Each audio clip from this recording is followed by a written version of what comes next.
Welcome to our final episode of A Quick Beer from Windsor Essex, Ontario. Let's start at Carolinia Cider Company, a multi-generational, family-run farm that's as beautiful as it is bountiful. For decades, this working farm has grown everything from apples and peaches to tomatoes, peppers, and tomatillos. Cider is a recent addition, a delicious expression of their apple harvest. We're currently on my parents' farm, which we're celebrating our 40th harvest, but we're right in the heart of the Carolinian forest. So we decided to name the cider portion of it Carolinia to replicate it. And all the ciders that we make here are grown right on the farm. And we really are trying to choose different varieties that we're growing to really showcase the varieties as well as the terroir in the area too. So Davenant it's an old English variety that was first talked about in the early 1800s. At that time, it could have been much older than that, but it's one of the really good workhorse varieties. So as an apple grower, it grows really well on the tree, but it also produces a nice cider. It's technically a bitter tart, so it has lots of tannins, which is the bitter portion, and the tartness means it has lots of acid. And this one's done bone dry, and it's done very much so in the English style as well. It's really delicious to have first thing in the morning, actually. It is very refreshing. It works. So. And all our ciders are just natural. We take the sugar naturally from the apples, so they're all fairly sessional. They're all between 5.5% and 6.5%, so nothing too crazy, nothing like wine. Gold Rush it's one of the varieties that we planted probably 10 years ago. And when we first started making cider as a hobby, we really liked that variety. It's an American variety that was developed for cold storage though, so you can throw that apple fresh in cold storage and in your cellar at home. Okay. And it comes out really crunchy, still really good flavor. But when you do the fermentation, it has enough acid but not too much, and it just is really nice appley. You get a little bit of like peach and nectarine flavors that come out in it. I've always enjoyed cider, but I never really kind of got into it.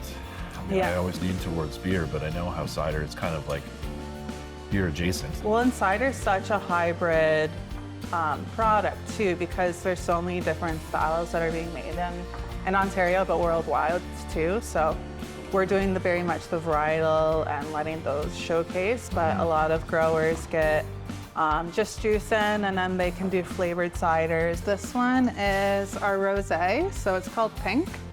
But this one we use our red fleshed apples for to get a naturally rosé cider. So that means that the apple looks like an apple, but when you bite into it, the inside, the flesh, is actually bright red as well. But this is the first apple that we harvest every year.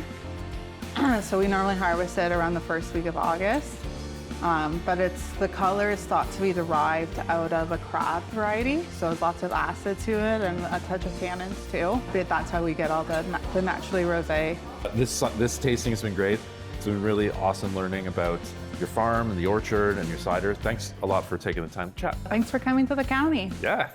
A little slice of tropical Canada down here. Next, let's head to downtown Leamington and Cured Craft Brewing.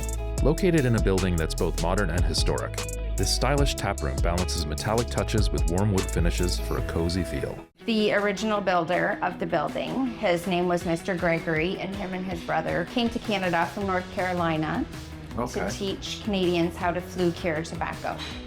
And so this room that we're sitting in was originally his office, and then the area where the bar is was his garage, and they were two separate buildings originally. So because he flue cured tobacco, and my husband is a butcher and they cure meats, I'm a nurse and I cure humans, so that's how we came up with the name Cured. Perfect. So we have 6 classic beers that are on tap all the time.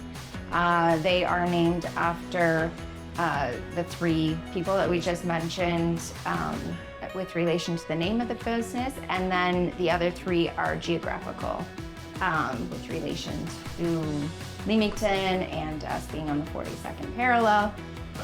I think it's fair to say that it's a bit late to the game for a town of this size to have a brewery. We do have a lot of people who are very new to craft beer, and when we were developing our 6 classics, we knew that this area was very, very high in easy drinking lager style beers. So that's why we developed the 42nd Parallel Lager, which is what we refer anybody who's not familiar with craft beer to, because it's very clean, crisp, easy drinking, and they love it. We're introducing the community to a completely new product that is not usually found in any of the bars or restaurants in the area. We provide the option of high quality, great tasting, locally brewed small batch beers. We try to provide southern hospitality. We are one of the most southern aspects of Canada, I should say. Yeah.